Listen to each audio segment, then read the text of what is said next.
আমরা প্রায় প্রত্যেকেই জানি এই কথাগুলি ভাবা আমাদের জন্য ঠিক নয়।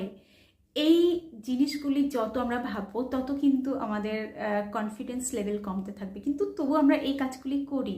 আমরা কি করি? অন্যের সঙ্গে নিজের কম্পেয়ার করি। আমরা এটা ভাবি ওই মানুষটির লাইফে কত ভালো রয়েছে, ও যেটা চাই সেটা পায়, ও দেখো কত গ্রো করছে, দেখো আমার জীবনের সব কিছু খারাপ, আমি যেটা ভাবি ঠিক তার বিপরীতটা হয়। আমি ভালো নেই, আমার জীবনটা একদম পুরো বাজে। এটা কিন্তু অনেকেই ভাবি। এটা যত ভাবতে থাকি তত কি হয়, মনের মধ্যে অশান্তি কাজ করে, মন খারাপ হয়, কনফিডেন্স লেভেল কমতে থাকে এবং আমরা কিন্তু খারাপটাকেই আকর্ষণ করে ফেলি। তো এইটা কখনো করো না, ঠিক এর বিপরীতটাও করো না। যদি তুমি লাইফে গ্রো করো তাহলে কখনো না এটা ভেবো না যে আমি ওর থেকে এগিয়ে রয়েছি, আমি অনেক বেশি লাকি, আমার জীবনে সব কিছু ভালো। এটা করলেও না মনের মধ্যে অহংকার আসে। তো এই দুটোর একটাও করো না, ঠিক আছে?